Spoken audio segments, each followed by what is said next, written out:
Oui, c'est un sentiment de satisfaction totale que nous avons aujourd'hui en remettant nos fiches de parrainage. Parce que comme vous l'avez dit, on s'était fixé un objectif lors du lancement, un objectif de 10 000 parrains à travers tout le territoire national. Il s'est trouvé que les membres du mouvement NIOP se sont engagés lors du lancement à aller sur le terrain et à vraiment abattre un travail énorme. Ce travail énorme, c'est un travail de sacrifice. Il y a beaucoup de sacrifices. On prend de son temps vraiment pour aller à la rencontre des populations. Je pense que ce n'était pas facile du tout. Donc je remercie au passage tous les membres du mouvement qui n'ont ménagé aucun effort, je dis bien aucun effort pour aller à la rencontre des populations et leur expliquer d'abord le parrainage.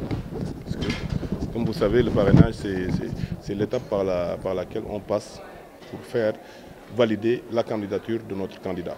Donc c'est une étape très importante et les membres du mouvement se sont battus, sont allés sur le terrain, ont discuté avec les populations pour les convaincre, pour leur expliquer pourquoi parrainer le candidat de la fiche 117, à savoir le candidat Amadou Ba.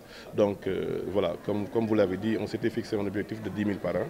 On s'est retrouvé avec 28 353 parrains, donc ce qui fait qu'on est à 250% de taux de réussite, ce qui est énorme. Donc on est très satisfait et vraiment très content pour le travail qui a été fait. Alors, votre mouvement est présent dans beaucoup de localités du Sénégal, mais vous êtes en métier pour savoir véritablement métier pour collecter. Alors, au niveau de Fan.amitié, qui constitue la base, on est à un peu moins de 2000 parrains.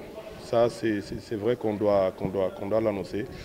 Au niveau de Fan.amitié, on a eu 2000 parrains. Et comme je l'ai dit auparavant, les membres de ce mouvement-là ont été sur le terrain, ont parlé aux populations. Je pense qu'une vidéo sera disponible bientôt où on voit ces populations-là en train d'être abordées jusque chez eux pour discuter un peu de la pertinence de soutenir le candidat Amadou Ba. Donc, ce qui a été fait. Récemment, vous êtes revenu sur l'incident qui a eu lieu récemment au CIS de l'affaire. Oui, bon, c'est déplorable et on l'a souligné. Bon, cet espace-là, c'est un espace d'échange, de partage. Donc le président de la République l'a mis en place pour les militants, l'a mis en place pour les Sénégalais. Et je pense qu'on devrait engager plutôt des réflexions ici qui peuvent nous mener à hisser le parti, à hisser la coalition vers le haut. Je pense que c'est ça l'objectif, le but même de la création de ce bijou-là, je dirais. Donc voilà, je pense que certaines pratiques sont déplorables et je pense que voilà, il faudrait lancer un message. On est en politique, c'est normal, des tensions peuvent surgir de part et d'autre, mais il faut en appeler à la responsabilité, à la raison de certains pour qu'on puisse préserver ce patrimoine-là. C'est tout simplement ça. C'était la même question parce que là tout à l'heure vous avez souligné que la bataille doit se faire sur le terrain et non à la permanence. Est-ce un message destiné aux leaders de la terre? Oui, à tous les politiques. La bataille, c'est sur le terrain. La bataille, entre guillemets, je dirais, parce que ce n'est pas une bataille avec des armes ou avec avec les mains, mais c'est une bataille d'idées.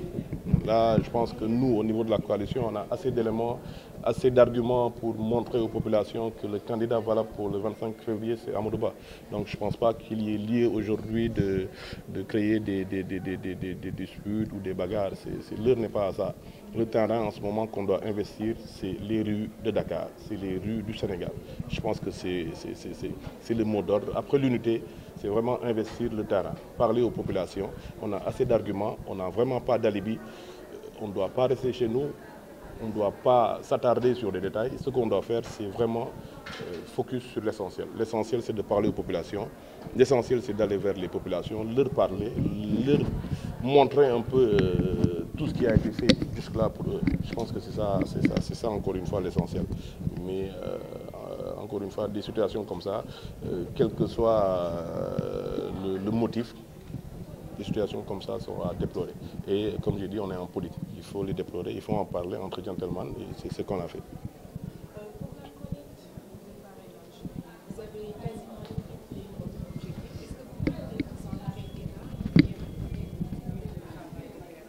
Oui, comme l'a dit le ministre Abdoulaye Diouf Sarr, je pense que on est bientôt à la fin de la collecte. On a fait une collecte, c'était les parrainages. Là, c'est le S qui s'ensuit, c'est le suivi, parce qu'il faut transformer ces parrains-là en votants. Ensuite, ce sera les élections du 25 février. Je pense que c'est une suite logique. Là, on va vers la campagne, l'après-campagne, la campagne. On va tous investir le terrain, comme je l'ai dit. On va parler aux populations, ce sera le suivi pour faire en sorte que ces parrains-là puissent voter pour notre candidat. Les mettre dans de bonnes conditions, en tout cas, pour qu'ils puissent voter pour notre candidat. Et sur ce, c'est pourquoi on a proposé aux délégués d'être un peu nos porte-parole au niveau de l'instance, au niveau de la plus haute instance de la coalition, pour qu'on puisse valider notre date du 23 décembre au Monument de la Renaissance, parce qu'on compte vraiment mobiliser, on compte rassembler toute la population dakaroise le 23 décembre au Monument de la Renaissance. C'est bon.